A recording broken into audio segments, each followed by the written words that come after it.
So Sudhir, I think the viewers have already sent me so many questions that I'm sure that these 40 minutes won't be sufficient. And the tax planning in detail definitely will deep dive in another session. But I would like to touch upon few things like FBAR, right? Mhm. So many of the NRI friends, some might be citizens, some might be still on the visas, and they'll be shuttling down between India and US. And so mostly when the citizen when the our NRIs are citizens, right? The Indo-Americans. So what is that FBAR? I want you to throw some light on FBAR. What is FBAR? What every individual should worry about FBAR? Sure, sure. So this used to be a very, very hot topic and a scary topic, in 2008 and 9 when President Obama took over and hit the Swiss banks and tried to bring a lot more money into this country, because people in this country were hiding money in some of these tax havens, Switzerland, Cayman Island, British Virgin Island, and all these tax-free countries. Money was being transferred. Now to bring that money back and to tax all that untaxed money, what President Obama did is first he went and attacked those banks. Second, he said, whoever has not filed an FBAR, FBAR is basically a foreign bank account reporting form, which means if you have a foreign bank account outside of the US, because it's not part of the US tax reporting network, you have to manually fill a form, or earlier it used to be manual, now it's through electronic, along with your tax return that you have to file. This form needs to be filed on an voluntary basis, because IRS will not get this information from foreign banks earlier. But then, there was also a new law called FATCA that was signed into law, where all the banks who want to do business in the US and want to work with the US banks were required to follow the FATCA law. So this FBAR is a simple 2-page form, which basically asks for account balances of accounts that lie in a foreign country. Most of us come from foreign country, from India, right? So those accounts need to be reported.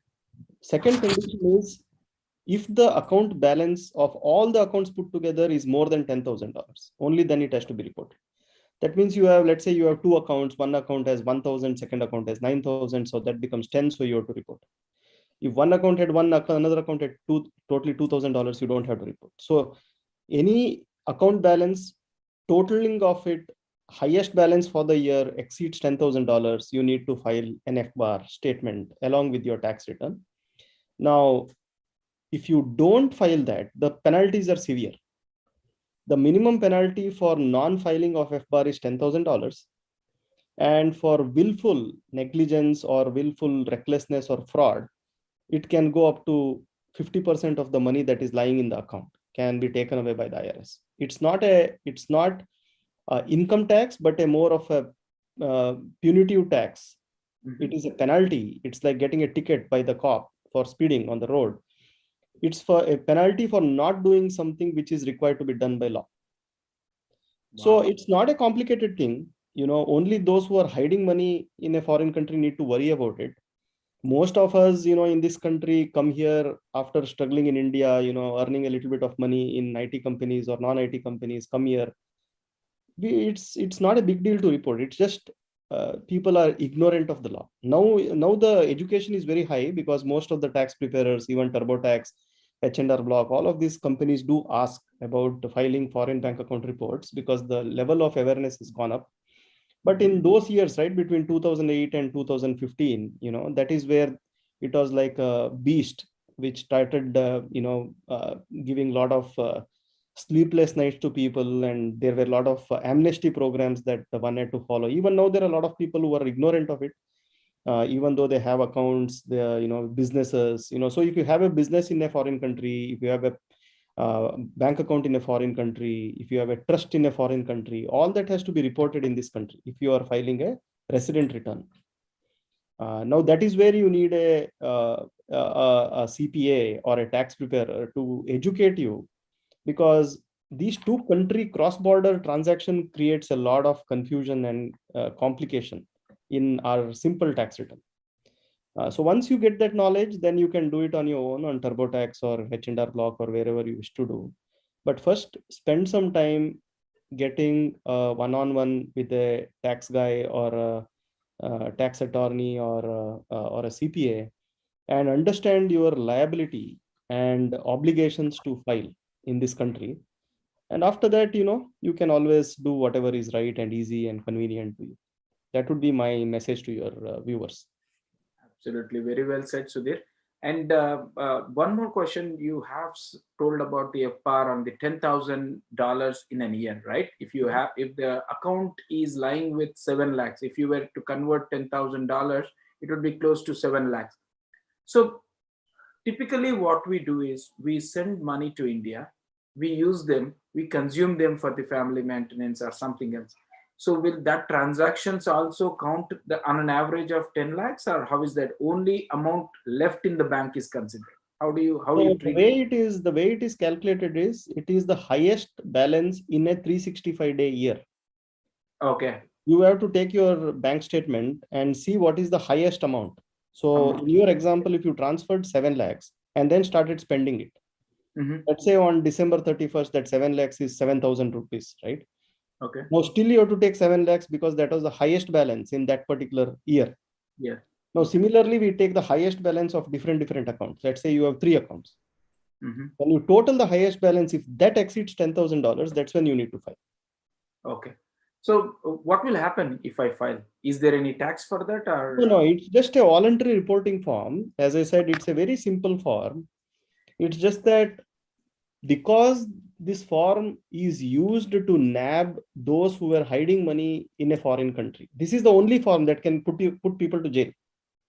Okay. This is as strong as somebody murdering somebody. It's as equivalent. The penalties can be criminal.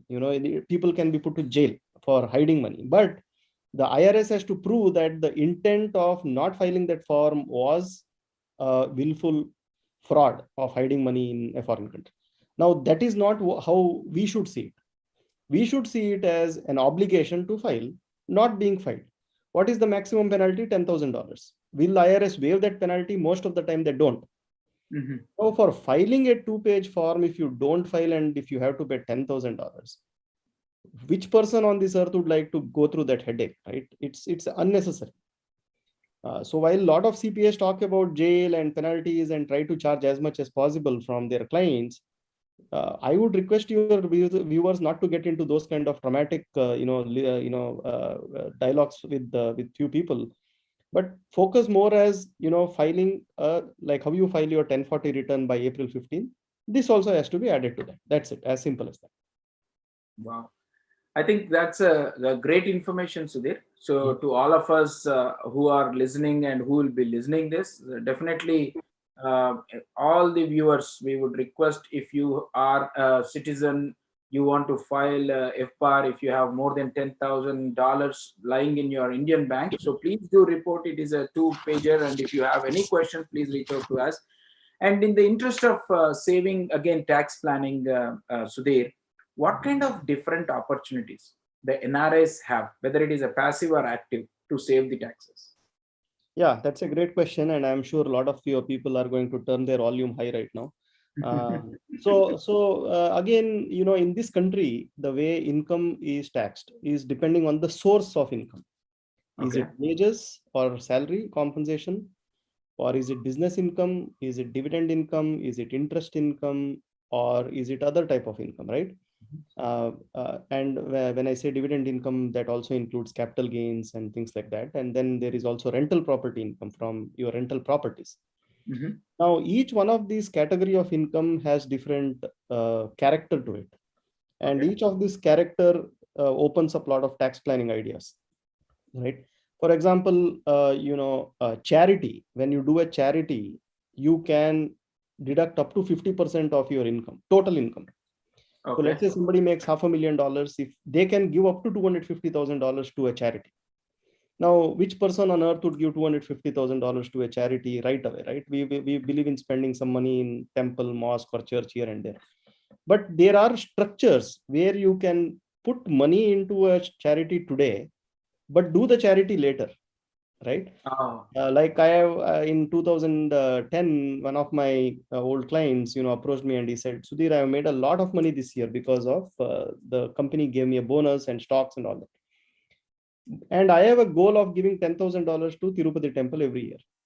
Mm-hmm. Right? But now I can't give everything in this year because I have made this income. But how can I take care of my next 20 years of that oath that I have taken of giving $10,000 and take a deduction today, right? Mm-hmm. So 10,000 into 20 years is $200,000, right? $200,000, $200,000. That $200,000, if you want to take a deduction today, we can create a charitable trust, put it in that, take a deduction, but then start giving $10,000 every year to the temple. So there are a lot of such vehicles which we can implement to reduce your income in the current year. Because any income above $600,000, you pay 37 cents on a dollar, right? So every donation that you make saves you 37 cents of tax, right? So that is on the charity side. Similarly, there are other ideas like rental properties. When you buy a rental property, you can depreciate it. So you Okay. keep getting your rent. That is cash flow, right? You get it in hard dollars to your bank account. Your tenant pays you in dollars. But depreciation is not a cash flow expense. You take the cost of the house or the rental property, divide it by 30 for 30 years, and you reduce that as an expense. Depreciation is a non-cash item which gets reduced from income, and you pay tax on the net. So most of the time, the depreciation is so high that you don't end up paying any tax, because the income minus the depreciation, you don't have any net income, you save taxes. And for those real estate owners who own more homes, right, we can talk to them about getting a realtor license or spending more than 500 hours in a year and becoming a they are in the business, they are treated as real estate professional, and you can take deduction for a lot of expenses also, like marketing, legal, you can pay a salary to yourself and things like that. uh, and thirdly, business is the best way to reduce taxes, because the money is now in your control. You can spend that money the way you want, or you can put that money into retirement buckets the way you want, not just your put in your 401k contribution of $19,500. You can put a lot more money into a retirement plan. For example, a defined benefit plan allows you to put almost up to $700,000 per person. So if the husband and wife are the business owners and they have been running this business, and let's say they make a $2 million net income. Now, out of that $2 million net income, if you are able to remove about $1.4 million away, into a retirement plan, that's so powerful, right? So there are a lot of such ideas, Praveen. I can go on and on and on. Now the Internal Revenue Code is 90,000 pages long, which is very, very complex, right? It is the most complicated piece of book written on this earth. So we'll have to understand, what is the current situation of the client, what is the future plan, what is the future income projection of the client, and then come up with the tax planning, structure. And that has to be done keeping in mind the cost of that structure, right? Once you set up a trust, for example, there is going to be ongoing cost. So this may not work for somebody who wants to donate $20,000, right? It may not make sense. But somebody who wants to donate $200,000, it may make sense. So that is where we are well known in the community, because we just don't talk to people and charge them a fee and then do something. Whereas we look at the cost benefit analysis, educate the client, get their consent, because some clients don't want to do anything. Some people say, hey, let me pay taxes and be done with it. I want to have a good night's sleep at night. Fine, no problem. Our job is to educate, your job is to approve or reject. We appreciate whatever is your decision, and then we execute that on the tax return. Lot of good insight, Sudhir. I didn't know many things we are learning as we talk, and definitely saving in a different active or passive way. This is a good education, and definitely that's all magic only a CPA can do, right? And it's all good for the businesses, and also if anyone is a citizen who is doing business or who has a lot of money can save. But what about the employees? Do we have any ways where you can save their taxes? Yeah, there are. Again, when you say employees, there are employees who make $50,000 per year, employees who make $5 million per year, right? Now, again, planning vehicles depends on where the income falls, because the tax rate is progressive. It increases with the increased income. Above $600,000, 37%. Below $600,000, it goes from 10 to 35%. So we have to see where does the client fall in terms of taxation, right?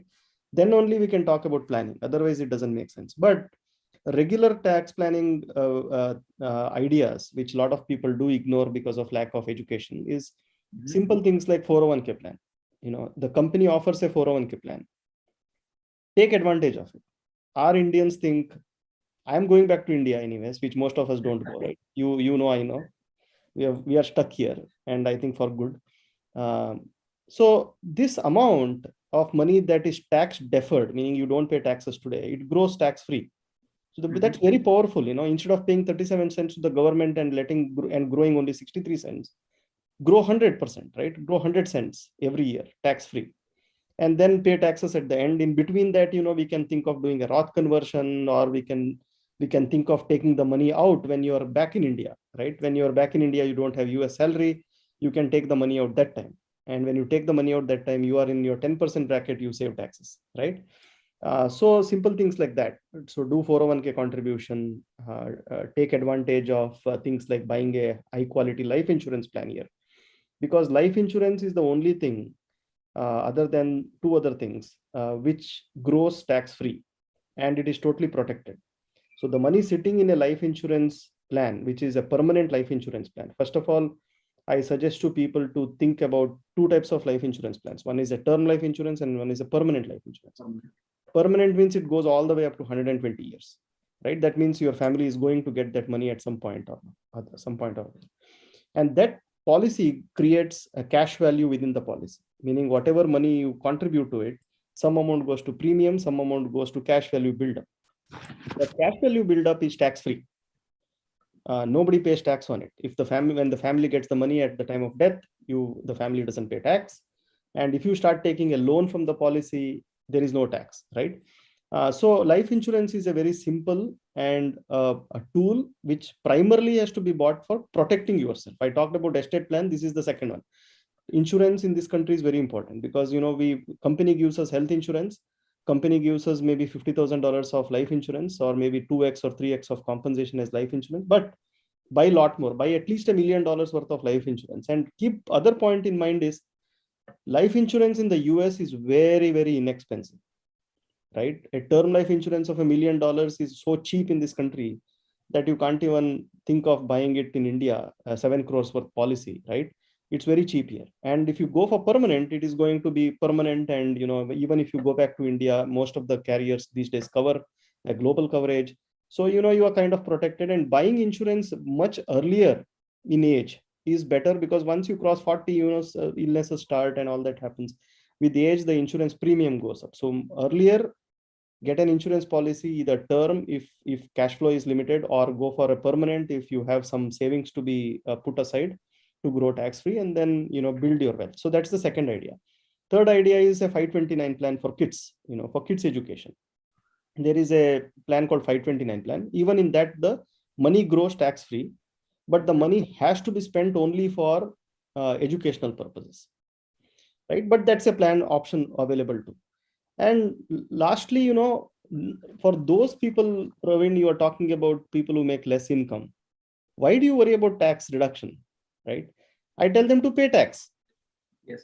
Since you're in the lower tax bracket, you pay tax today. You take that, 80% after paying maybe 20% tax.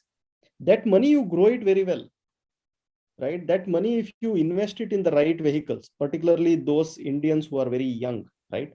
People come here in their 20s, and from 20 to 40 you are considered young, right? You can take risks because you have a lot more legway to continuously work and make more money, and people make more money as they get experience in life. So this money you can invest in good stocks or ETFs or mutual funds and try to grow that, and that growth can be huge, right? And one other point I would like to also make to your listeners here is, think of investing in this country also. Most of us, in our earlier years, sent money, all the money to India, which is good. India needs money, but also retain some money here, because most of us may not end up going back to India, because we will eventually find this country to be our country, and you will get your green card and citizenships and things like that, and you will need wealth at that time. If all your wealth is sitting in India, bringing wealth back to the US, is not such a easy task. Of up to $1 million per year is easy, but then you have to file your returns, file a lot of forms in India, go through the bank's bureaucratic process, RBI rules and regulations and things like that, and bring the money here. Rather, keep it simple, invest it here. You have great companies here, great unicorns here. Invest in good pre-IPO stocks, regular stocks, mutual funds, ETFs, real estate and things like that, and grow the money. So these are some tips for the youngsters. And for the seniors, there are a lot more ideas. We can always sit and talk and educate them for their specific situation.